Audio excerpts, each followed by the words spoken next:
Sumatera Utara hari ini kembali menjumpai Anda untuk edisi Senin 14 Maret 2022 bersama saya Lukman Hakim Storus. Dan saya Widya Utami Putri. Seperti biasa pemirsa, sejumlah informasi terkini seputar Sumatera Utara telah dirangkum tim redaksi kami untuk Anda. Dan berikut Sumatera Utara hari ini selengkapnya.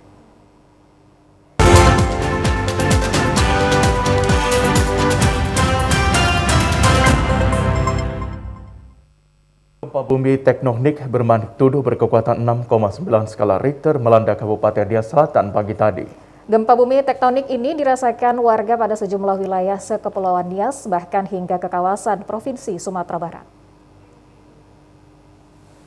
Gempa bumi tektonik terjadi pada pukul 4:09 waktu Indonesia Barat pada koordinat 0,71 lintang selatan, 98,50 bujur timur atau 61 km tenggara Nias Selatan. Pusat gempa berada pada kedalaman 25 km di atas permukaan laut.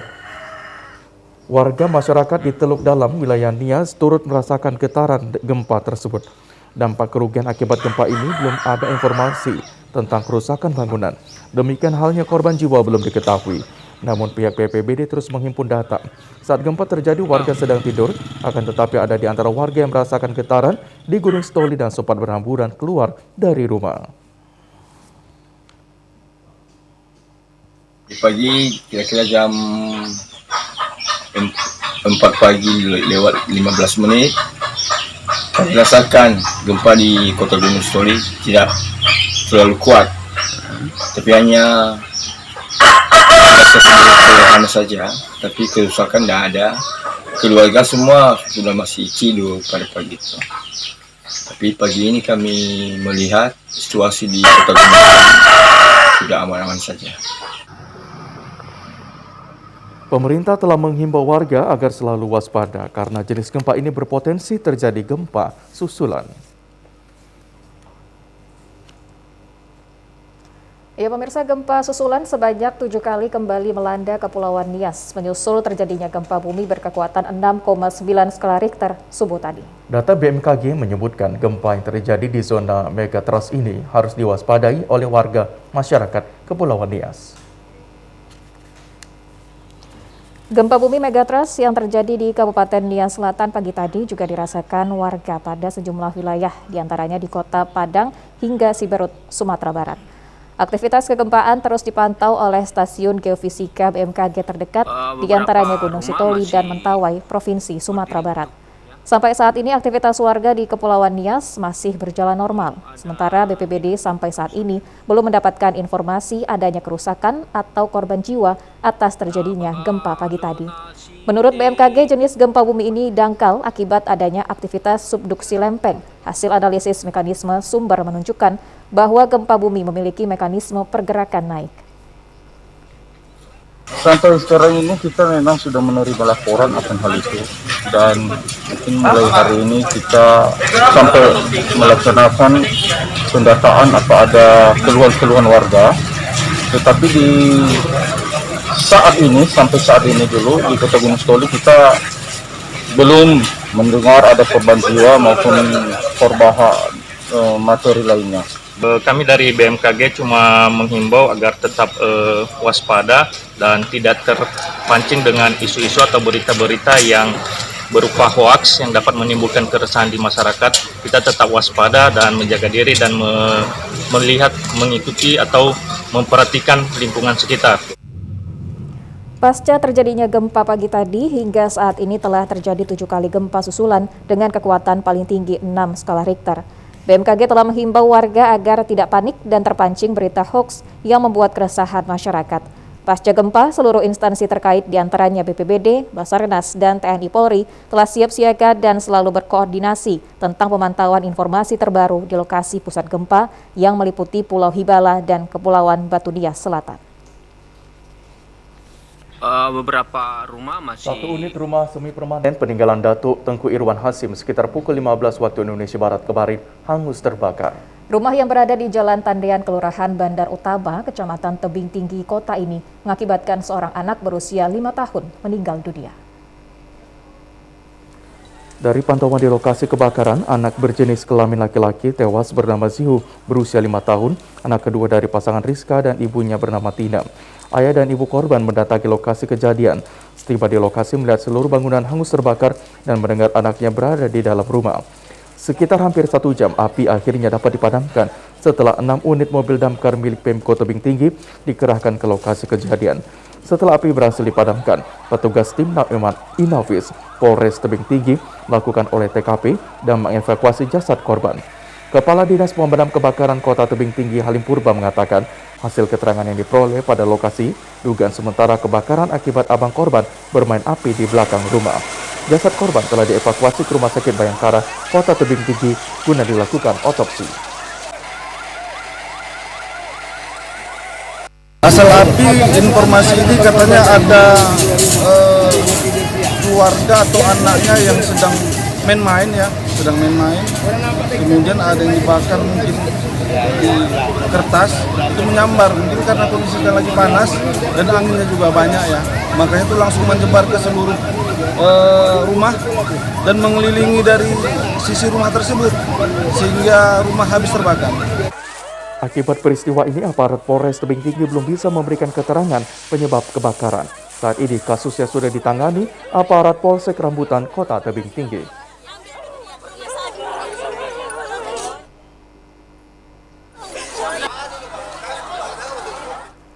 Para petani di Desa Blok 10, Kecamatan Dolok Masihul, Kabupaten Serdang Bedagai mengeluh akibat rusaknya bendungan irigasi.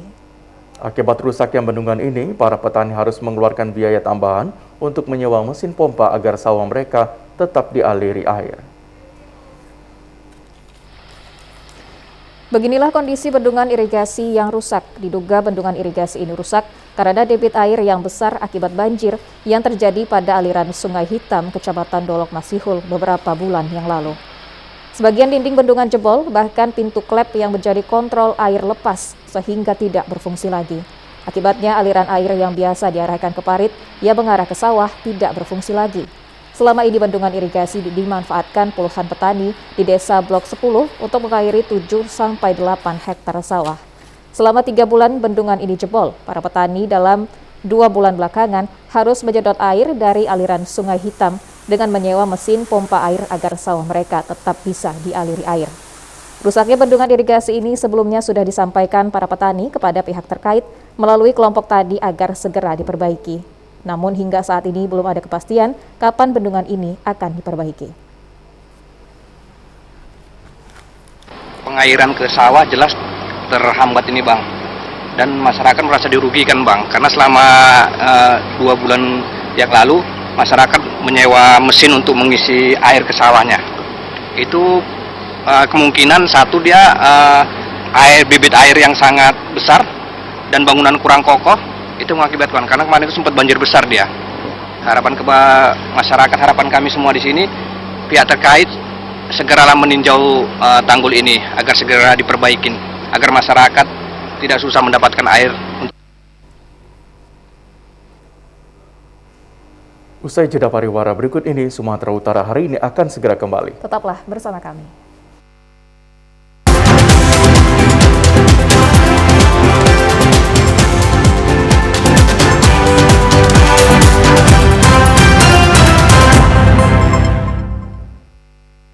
Ayo, cegah stunting!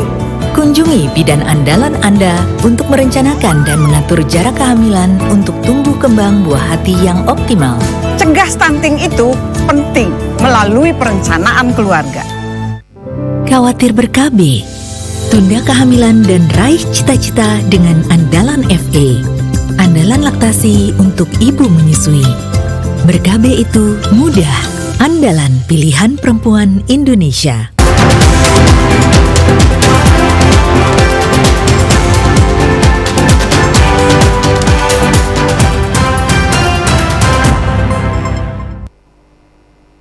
Terima kasih Anda masih menyaksikan Sumatera Utara hari ini. Pemirsa, aparat TNI Polri di Kepulauan Nias terus menghimbau masyarakat agar selalu menerapkan protokol kesehatan COVID-19 secara ketat. Sementara warga masyarakat pada zona aman juga dihimbau agar mengikuti vaksinasi dosis kedua dan dosis ketiga.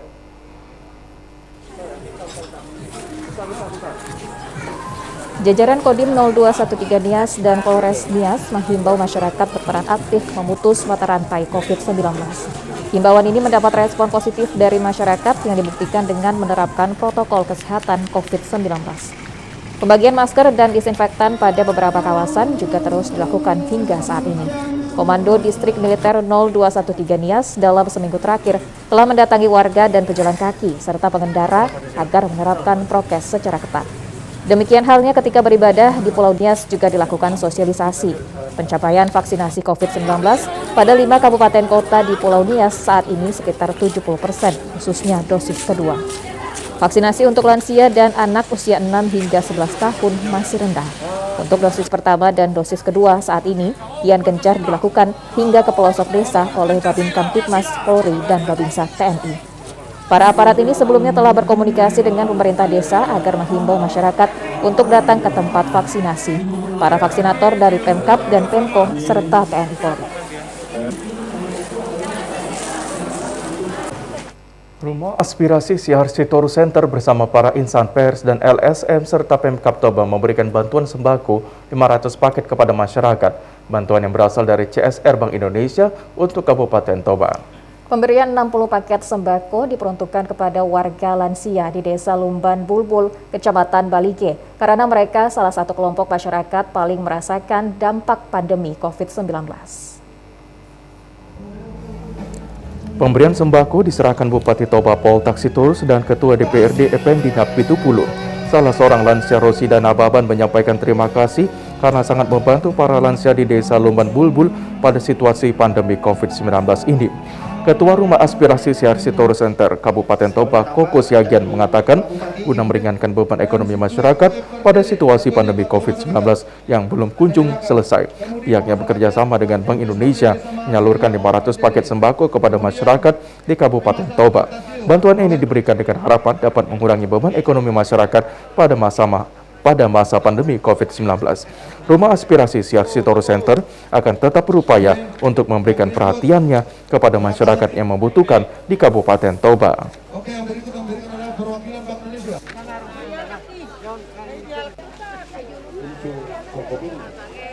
Semoga Pak Siar sehat-sehat selalu dan memperdulikan kami lansia yang ada di Desa Lumban Bulbul dan juga pembangunan di daerah pariwisata kami ini agar bisa terbantu perekonomian di Desa Lumban Bulbul. Terima kasih Bapak.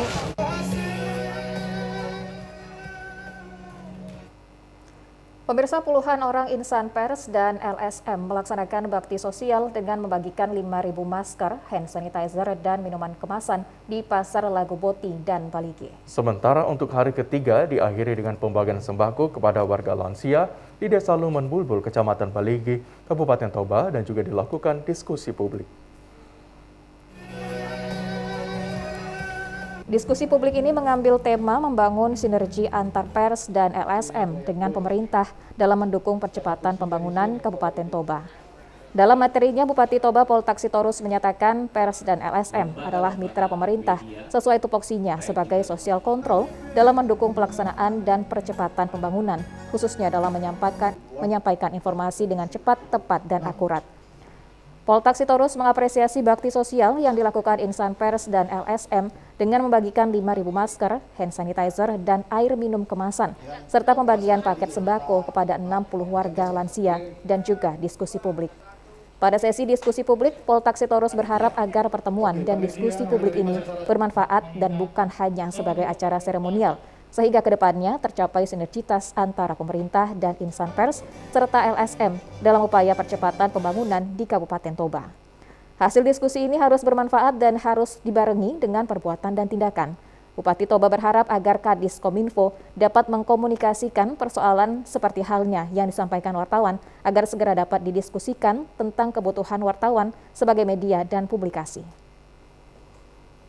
Di periode berikut nanti mungkin di 6 bulan ke depan agar ada evaluasi hasil kegiatan ini, kalau bisa pemerintah daerah memfasilitasi untuk diadakan diskusi publik seperti ini supaya bisa sambil mengevaluasi ataupun memberikan kritik dan saran pada pemerintah, baik pemerintah daerah maupun kami DPRD akan percepatan perkembangan untuk Kabupaten Toba.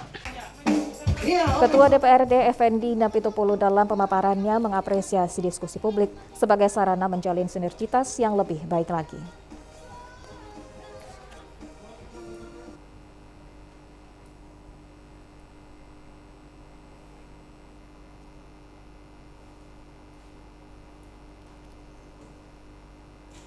Informasi aktual lainnya akan kami sampaikan usai jeda berikut ini. Tetaplah bersama kami di Sumatera Utara hari ini.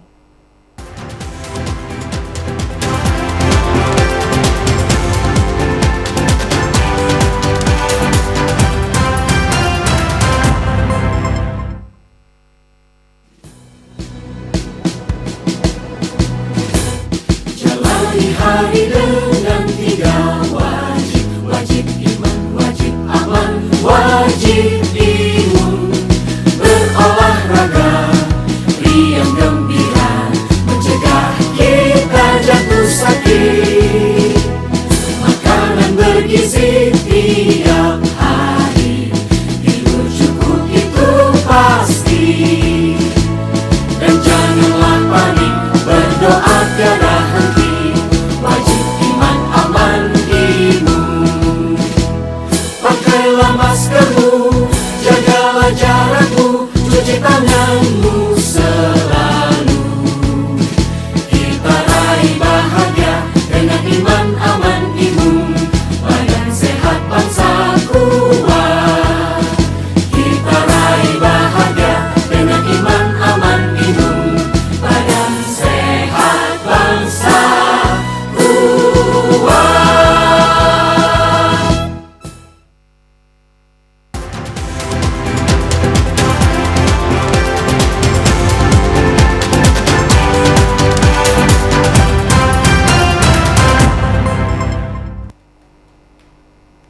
Pemirsa, jalan menuju kawasan Berikat Seruai, Kelurahan Seimati, Kecamatan Medan Labuhan, Kota Medan cukup parah kerusakannya. Padahal beberapa tahun lalu jalan ini cukup mulus. Namun saat ini warga yang melintasnya menjadi resah karena jalan tersebut penuh dengan lubang, baik kecil maupun besar, seperti kubangan kerbau.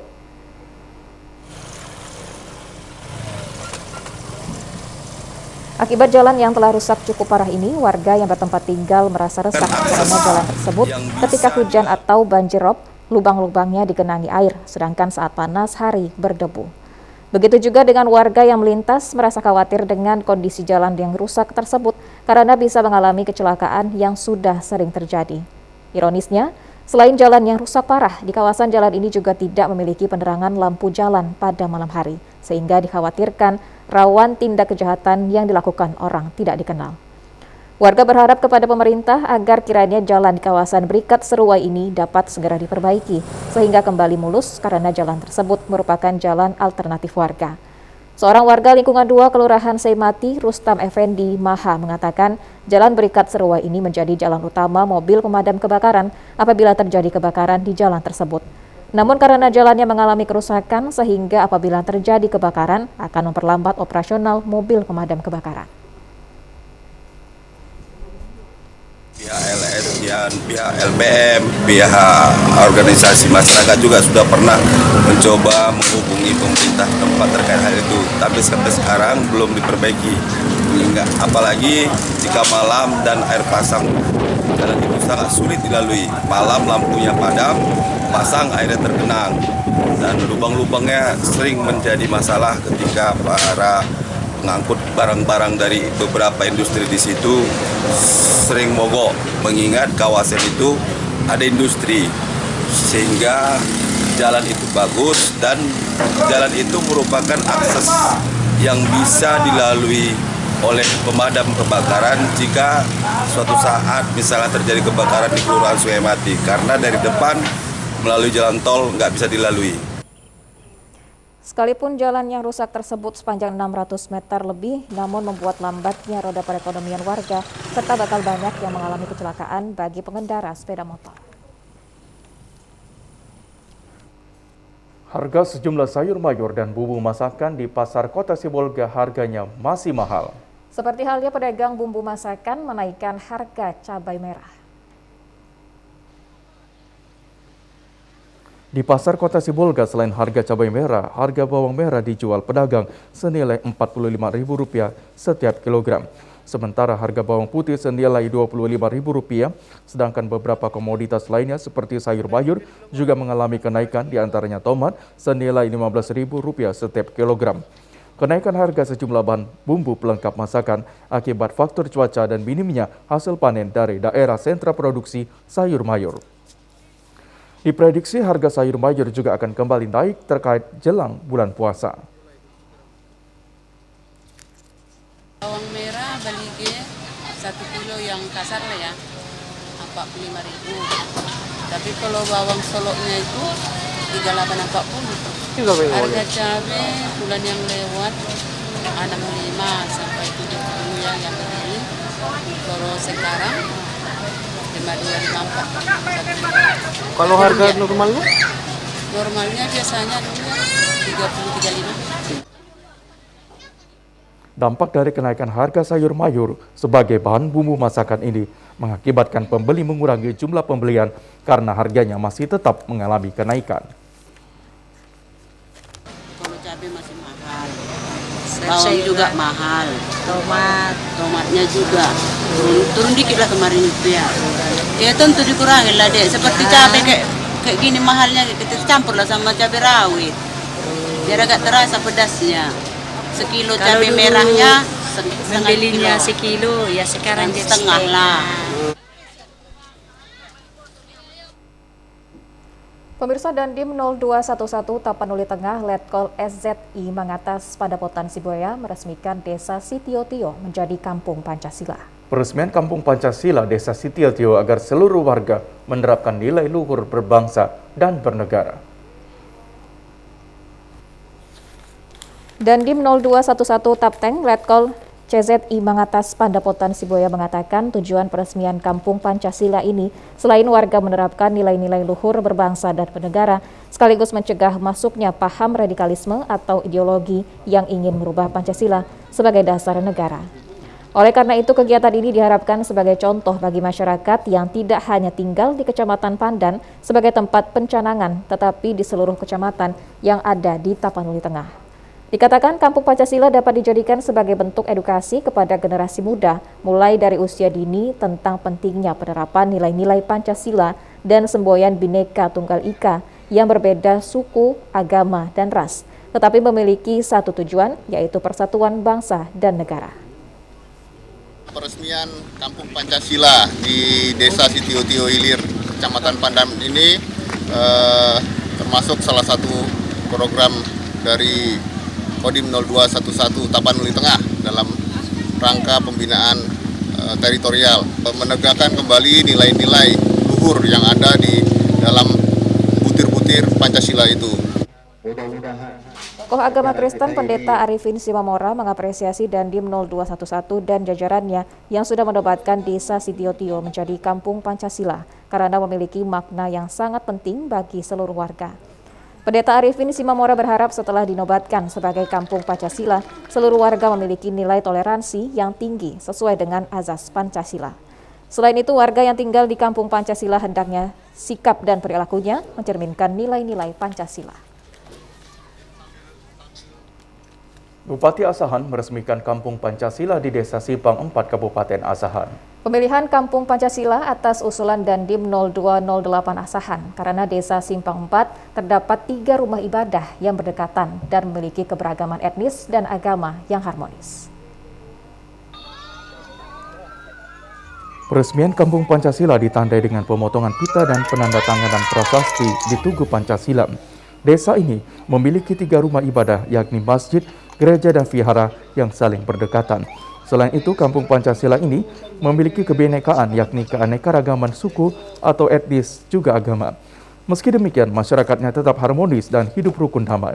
Bupati Asahan Surya berharap agar Kampung Pancasila di Desa Simpang 4 ini menjadi percontohan bagi 204 desa kelurahan yang ada di Kabupaten Asahan agar terus menumbuhkan semangat gotong royong dan menerapkan nilai-nilai Pancasila.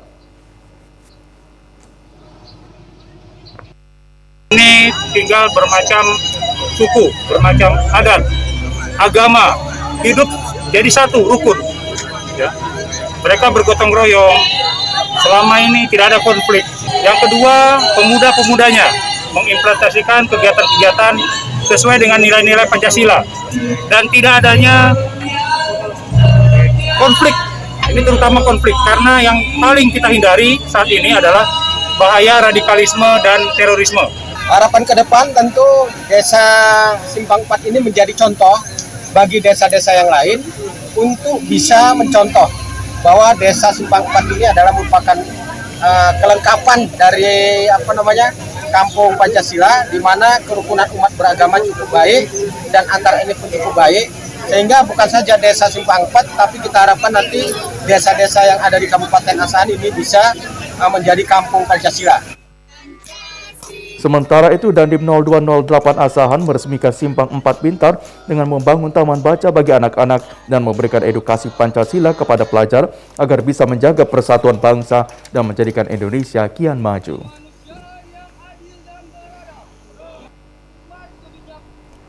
Dalam upaya mewujudkan Kota Medan menjadi kota pramuka, kuartir cabang Gerakan Pramuka Kota Medan terus berbenah diri dengan melakukan berbagai kegiatan. Salah satu kegiatan yang dilakukan yakni melantik majelis pembimbing atau ketua kuartir ranting serta pengurus Dewan Kerja Ranting Gerakan Pramuka di kecamatan. Ketua Kuartir Cabang Gerakan Pramuka Kota Medan Muhammad Husni Lubis mengatakan pelantikan dan kinerja pengurus kuartir ranting serta Dewan Kerja di tingkat kecamatan merupakan strategi untuk mewujudkan Medan menjadi kota pramuka. Melalui kuartir dan Dewan Kerja ranting diharapkan bisa memotivasi masyarakat serta terbentuknya gugus depan kepramukaan di lingkungan masyarakat maupun di lembaga pendidikan. Muhammad Husni menyampaikan Wali Kota Medan sebagai Ketua Majelis Pembimbing Cabang Gerakan Pramuka Kota Medan sangat peduli dan berharap agar Kota Medan menjadi kota pramuka sekaligus menjadi barometer kepramukaan secara nasional. Harapan itu tidak akan terwujud apabila para pembina dan ketua kuartir tidak menjalankan tugas pokok dan fungsinya dengan baik. Untuk itu, kepada Kamabiran, Kakuaran, serta Dewan Kerja Ranting Kecamatan Medan Barat yang baru dilantik agar membangun sinergitas dan kolaborasi dengan semua unsur di kecamatan. Ini kita berharap dengan dilantiknya para unsur yang terkait hari ini dapat mendukung semua kegiatan dan aktivitas gerakan pramuka di Kota Medan. Sebagaimana jargon kita menjadikan Medan sebagai kota pramuka, kiranya dapat dimunculkan dengan kegiatan-kegiatan yang memberikan makna dan juga kegiatan-kegiatan inovasi bagi terbangunnya gerakan pramuka. Yang kedua, kami minta kepada Kakuaran yang berlatih untuk mengaktifkan semua budep-budep yang ada di Kecamatan Medan Barat dengan berkoordinasi dengan pemangku kepentingan terkait, yaitu Waka Bidang Pendidikan dan Waka terkait lainnya, sehingga semua budep ini dapat aktif dan beraktivitas melahirkan generasi muda dan melahirkan anak bangsa yang berpotensi melalui gerakan pramuka. Sesuai dengan arahan yang telah disampaikan oleh Kak Husni tadi, kami akan menambahkan bahwa kami dari Majelis Pembimbing Kuartir Ranting Medan Barat mendukung sepenuhnya untuk pengembangan dan pembinaan generasi muda di Kecamatan Medan Barat, sehingga kita berharap bahwa kepramukaan kedepannya akan terwujud Medan kota pramuka. Musabaqah Tilawatil Quran Yayasan Haji Andip yang ketiga tahun 2022 dibuka Wakil Gubernur Sumatera Utara Haji Musa Rajeksa di Masjid Al-Musandif. Pelaksanaan MTQ Yayasan Haji Anif memasuki tahun ketiga ini sekaligus memperingati milad almarhum Haji Anif bin Haji Klurangsyah diikuti oleh 1.000 peserta lomba berasal dari Korea dan Korea di Indonesia. Pembukaan MTQ Yayasan Haji Andip dihadiri Gubernur Sumatera Utara Edi Rahmayadi, Wakil Gubernur Sumatera Utara Musa Rajeksa, Kepala Daerah Sekabupaten Kota se-Sumatera Utara, tokoh masyarakat dan ulama. Sebanyak 1.000 peserta MTQ Yayasan Haji Andip dengan metode perlombaan melalui babak penyisihan dengan kategori tilawah dan tahfiz Al-Quran tingkat anak-anak putra-putri secara hybrid atau metode daring maupun tatap muka. Ketua Panitia Sugeng Wanto mengatakan, pada masa pandemi ini sebanyak 24 peserta MTQ yang memasuki babak final akan dilakukan secara langsung dengan proses yang ketat. Jadi ada 4 titik. Itu yang kita lakukan lewat daring. Nanti setelah daring, tanggal 19 kita final, hanya 24 peserta, kan sedikit. Dan kita laksanakan secara langsung, secara offline. Jadi mereka akan hadir langsung di Masjid Al-Musannif untuk mengikuti babak final. Jadi penyisihannya ini daring. Inilah model hybrid ya, sering kita kenal kan, antara daring dan luring. Ini model memang yang kita laksanakan dalam rangka sense of pandemic lah. Pembukaan MTQ Yayasan Haji Anip ketiga tahun 2022 diakhiri dengan tausiah Syekh Fikri Thariq dari Jakarta. Sementara acara penutupan MTQ akan dilaksanakan pada Rabu 23 Maret 2022 dengan tausiah Ustadz Das'at Latif dari Makassar.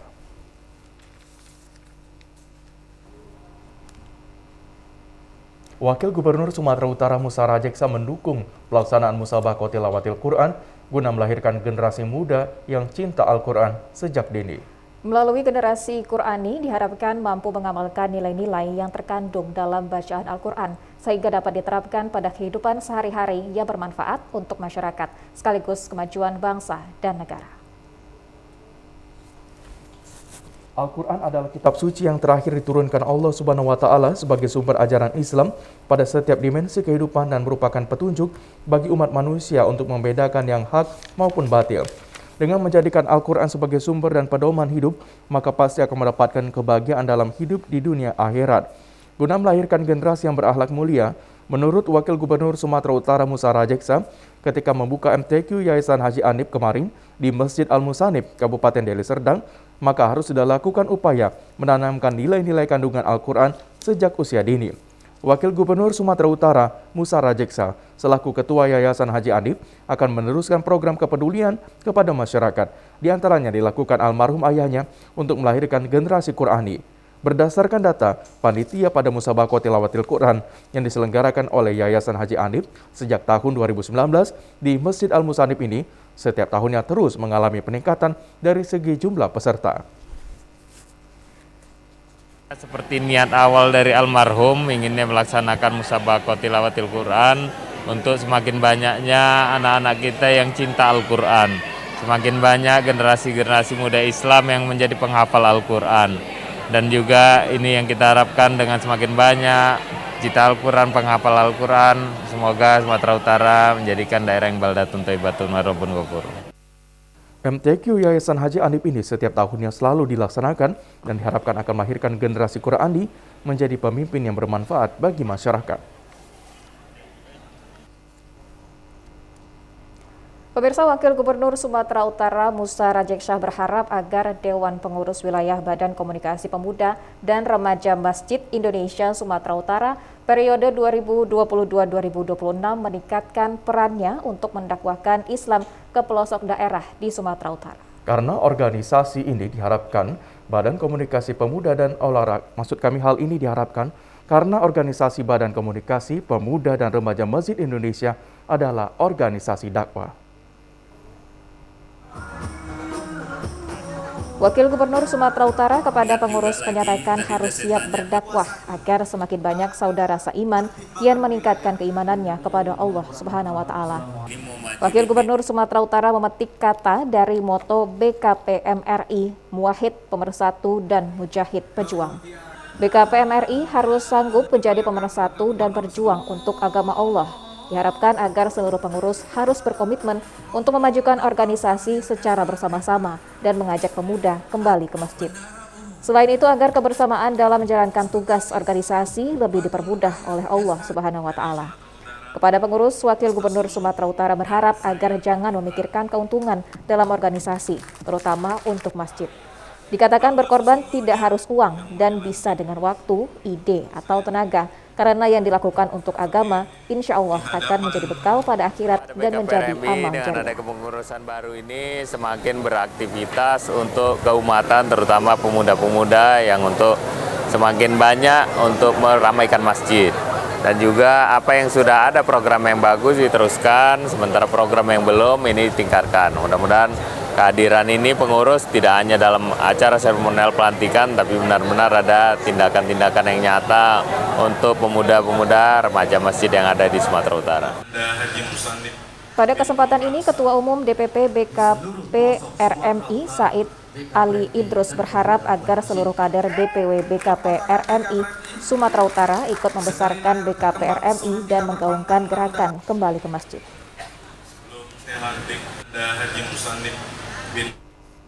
Milad Forum Silaturahmi ke-17 yang dilaksanakan tahun ini berlangsung dengan baik yang disertai dengan penyediaan hadiah dan santunan kepada anak yatim.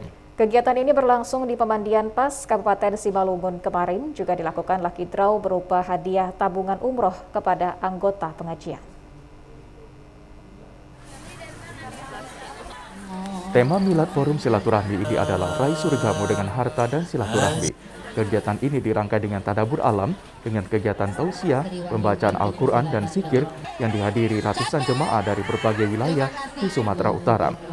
Pembina Forum Silaturahmi Datuk Hajah Hikmatul Fadilah dan Ketua Forum Silaturahmi Hajah Khalijah RD mengatakan, pada momentum Milad ke-17 ini, silaturahmi kaum ibu yang tergabung dalam wadah ini kian kuat untuk mensejahterakan jemaah, termasuk memberikan berkah bagi yang lainnya.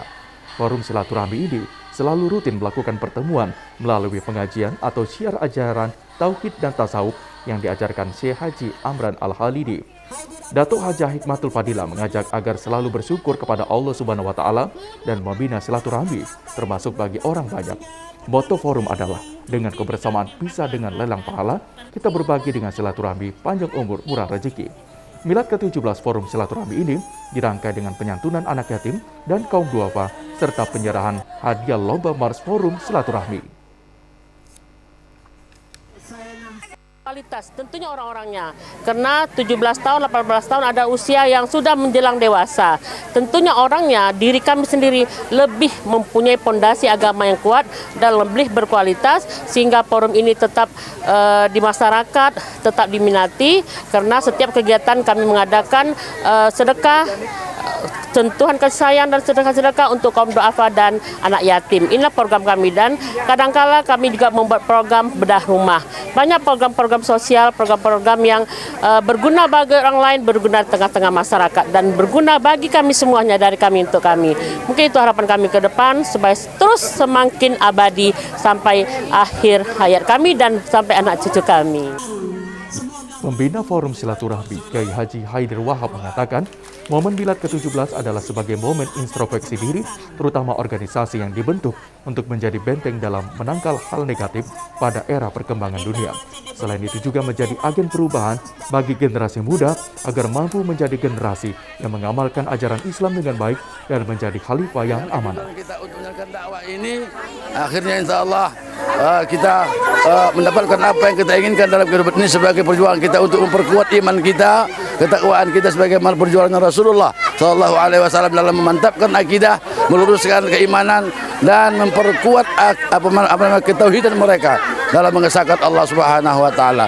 Kita berdoa semoga juga forum silaturahim ini ya dapat berjalan dengan baik ke depan, sehingga tidak ada rasa iri hati sedikit pun di lubuk hati mereka. Semua serba semua serba bersatu ya, serba lengkap, serba niat ikhlas untuk membesarkan silaturahim Sumatera Utara ini. Dan kita mengharap kita jemaah ini yang sudah 7.000 ini semakin banyak lagi ya, sehingga tidak dapat kita itu betapa banyaknya.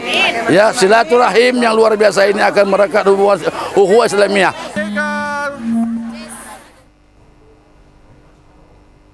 Pemirsa, Badan Komunikasi Pemuda Remaja Masjid Indonesia Sumatera Utara melaksanakan pelantikan pengurus untuk periode 2022-2026. Pengurus DPW BKPRMI Sumatera Utara 2022-2026 yang dilantik adalah Ketua Umum DPW BKPRMI Sumut Safrizal Harahap, Sekretaris Zailani Dalibunte, dan Bendahara M. Nasir Lumban Batu, serta jajaran pengurus lainnya.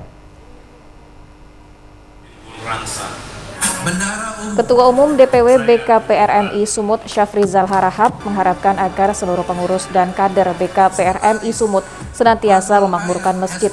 Selain itu juga menjadikan masjid sebagai pusat peradaban generasi Islam dalam meningkatkan kualitas keilmuan, kemandirian, kepemimpinan, dan ukhuwah Islamiyah. Karenanya Syafrizal Harahap bertekad menuntaskan program periode sebelumnya dan berharap program yang akan dilaksanakan nantinya menciptakan generasi yang soleh dan bertakwa kepada Allah Subhanahu wa Ta'ala. Ia juga menyampaikan komitmen untuk melakukan konsolidasi internal dengan pengurus agar seluruh program dapat dilaksanakan secara maksimal. Bahkan ia selalu berkoordinasi dengan remaja masjid sebagai unit terdepan karena keberadaannya sebagai ujung tombak pembinaan remaja, termasuk dalam memberdayakan dan mengembangkan potensi pemuda remaja masjid di Sumatera Utara agar bertakwa kepada Allah Subhanahu wa Ta'ala. Selain itu juga harus memiliki wawasan Islam dan Indonesia yang utuh dan kokoh, serta senantiasa menjadikan masjid sebagai pusat ibadah dan perjuangan, serta kebudayaan dengan tetap berpegang teguh kepada prinsip akidah, ukhuwah, dan dakwah Islamiyah. Kami dengan mengundang Ustadz Yazir, kemudian ada Mas Nanang, Mas Agung, untuk memberikan stimulan, memberikan pemikiran, pemahaman agar keluarga besar BK Premi Sumatera Utara bisa merasakan betapa BK Premi itu harus kembali ke masjid, memakmurkan masjid, mengadakan kegiatan dan aktivitas di dalam masjid. Dan dalam masjid kita melakukan pembinaan untuk mencetak kepemimpinan yang kuat di masa yang akan datang. Dalam rapat kerja itu kita akan bermusyawarah merancang program-program yang akan kita laksanakan pada tahun ini. Dan insya Allah mudah-mudahan dalam raker itu yang pengurus sudah mendapatkan pemahaman lewat seminar ini mampu mewujudkan visi dan misi BK PMI di dalam program-program yang baik. Syafrizal Harahap juga akan mengembangkan kemampuan manajemen dan kepemimpinan pemuda remaja masjid yang berorientasi kepada masjid dan keutamaan, termasuk untuk meningkatkan hubungan dan kerjasama dengan pemerintah, organisasi keagamaan, kemasyarakatan, dan kepemudaan, serta profesi lainnya, baik di tingkat provinsi dan kecamatan. Pelantikan ini dirangkai dengan kegiatan seminar masjid dengan tema pengurus BKM dan takmir masjid, serta pemuda remaja masjid. Tidak ada yang sempurna karena kesempurnaan milik Allah. Tapi kita dengan bersama, kita watawasaw bil haq, watawasaw bis sabr, kemudian saling melengkapi karena BK PMI memiliki lembaga-lembaga. Dan tentunya saya berharap sebagai ketua umum, lembaga-lembaga ini mampu melaksanakan aktivitas kegiatannya dengan lembaga yang baik, dan insya Allah saya secara pribadi bersama pengurus akan melakukan konsolidasi ke DPD BK PMI se-Sumatera Utara untuk memberikan motivasi buat mereka. Dan harapannya kepada pengurus yang dilantik hari ini, mari sama-sama kita membangun BK PMI dan jadikan wadah ini sebagai wadah dakwah untuk kebaikan kita sebagai anak-anak muda yang insya Allah semoga Allah bantu kita dalam kehidupan ini. Sumpahnya ini bisa bekerja maksimal. Sumatera Utara hari ini akan kembali sesaat lagi. Tetaplah bersama kami.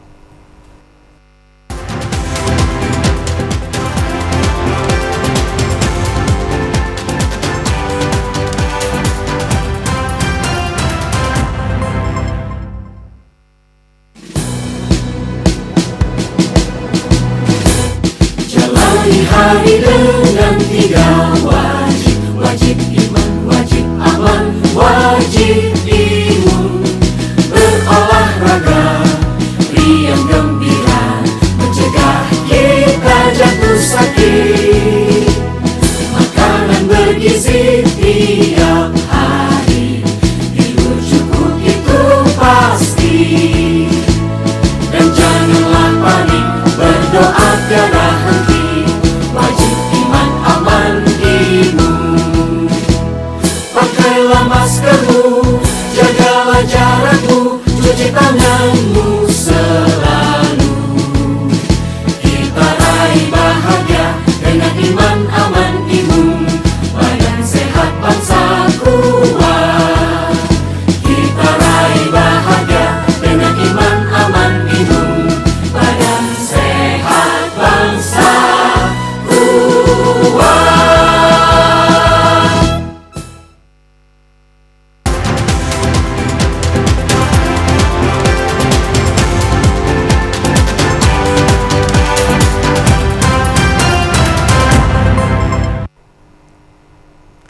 Pemirsa, Kabupaten Langkat sebagai salah satu wilayah yang memiliki sejarah kesultanan sudah saatnya dilestarikan untuk memperkokoh budaya bangsa. Tokoh budaya Melayu Langkat berkomitmen akan terus mengawal perwujudan pelestarian budaya Melayu Langkat tersebut.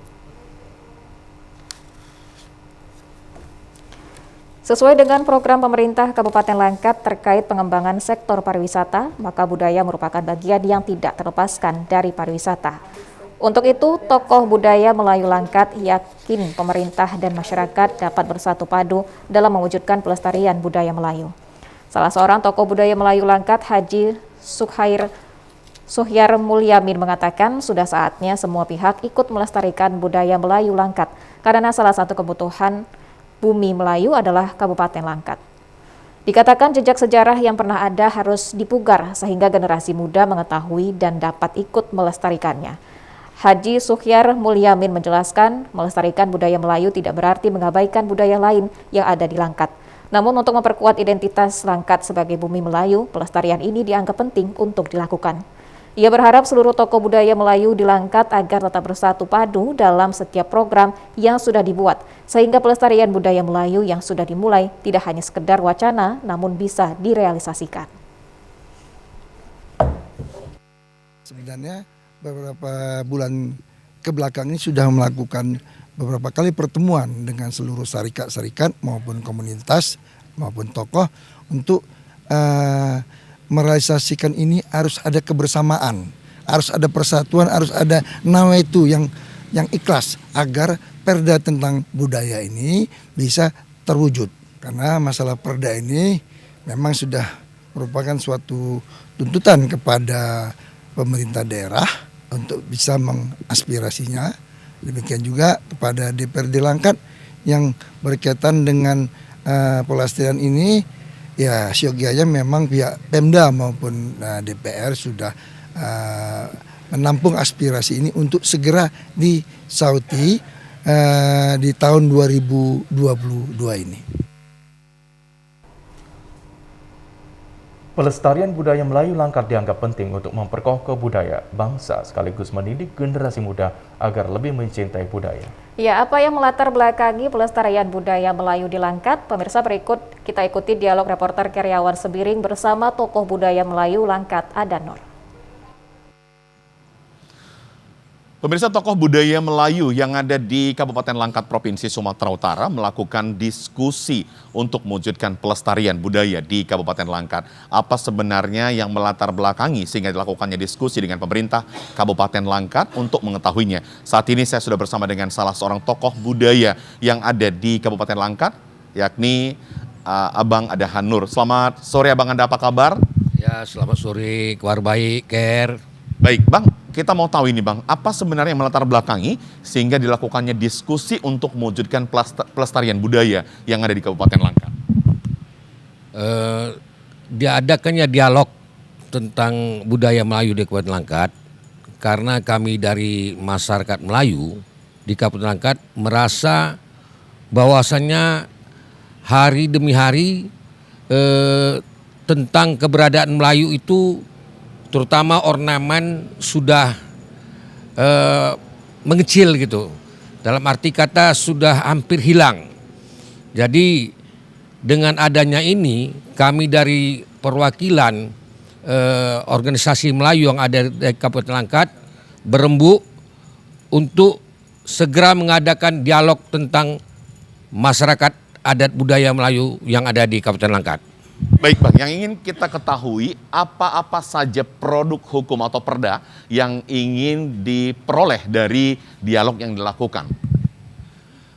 Kalau khusus bagi saya yang memang di lapangan, yang perlu ditimbulkan adalah tentang masalah pertama dialog bahasa Melayu yang harus digunakan oleh masyarakat Melayu yang ada di Kabupaten Langkat, di setiap kecamatan yang ada di Kabupaten Langkat. Dan juga terkait masalah ornamen. Ornamen Melayu ini adalah menunjukkan keberadaan bahwasanya bumi Langkat itu adalah bumi Melayu. Jadi tidak salah pemerintah Kabupaten Langkat untuk segera setiap kantor-kantor yang ada di Kabupaten Langkat ini yang berkaitan dengan pemerintah untuk membuat ciri khas daripada budaya Melayu. Ya, baik Bang Adahanur, kita mau tahu ini, banyak sebenarnya peninggalan sejarah yang ada di Kabupaten Langkat. Dan apa kemudian yang menjadi prioritas daripada nanti organisasi Melayu yang ada di Kabupaten Langkat untuk melakukan pemugaran terhadap peninggalan-peninggalan sejarah? Contohnya seperti makam dan lain sebagainya begitu.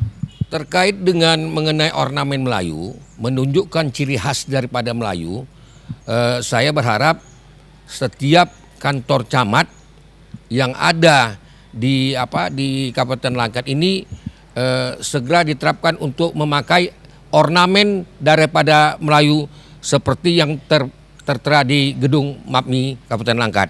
Bang Adan, kalau kita bicara tentang upaya pelestarian budaya, ini kan tentunya ada hubungannya dengan pariwisata. Untuk meningkatkan geliat pariwisata, untuk menjadikan kepariwisataan yang ada di Kabupaten Langkat menjadi wisata primadona, tentunya harus ada kerjasama nantinya dengan Dinas Pariwisata. Seperti apa nih tanggapan Abang? Itulah yang memang kami harapkan agar peran daripada Dinas Pariwisata untuk segera menggiatkan budaya Melayu. Oleh karena itu kami sebagai mitra daripada pemerintah Kabupaten Langkat mendorong atau menyarankan agar pihak dan Dinas Pariwisata segera untuk mengadakan seperti penyuluhan kepada masyarakat di setiap kecamatan daerah agar pariwisata seperti yang ada di kecamatan Pangkal Susu di Pulau Kampai dan juga seperti daerah Tangkahan agar segera dibangun kembali sehingga akan meningkatkan pihak pariwisata untuk mendatangkan turis-turis lokal khususnya di Kabupaten Langkat yang kita cintai ini. Bang Adan Nur, kalau kita tahu kan ciri khas suku Melayu, budaya Melayu itu adalah berpantun. Apakah nanti ada upaya organisasi Melayu yang ada di Kabupaten Langkat untuk nanti mendidik atau mengedukasi generasi muda agar mencintai pantun, atau anak-anak sekarang ini bisa ikut melestarikan budaya berpantun itu di tengah-tengah masyarakat? Kami mengharapkan bahwasanya peran serta dari Pemkab Langkat untuk membantu kami mengembangkan budaya pantun. Dan kami akan mengadakan lomba pantun untuk tingkat SMP, SMA, dan tingkat dewasa. Sehingga berpantun itu menjadi kebutuhan dari masyarakat Kabupaten Langkat itu sendiri.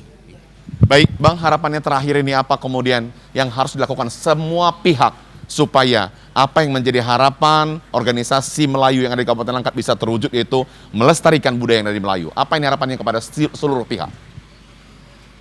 Kepada masyarakat yang terdiri dari berbagai macam suku dan etnis, harapan kami ketika Melayu ini bangkit, bukan berarti kebudayaan mereka tersisihkan, tapi dalam arti kata mereka sebagai suku lain yang tinggal di Langkat ini dapat merasakan bahwasanya daerah yang mereka tinggal atau bumi yang mereka pijak adalah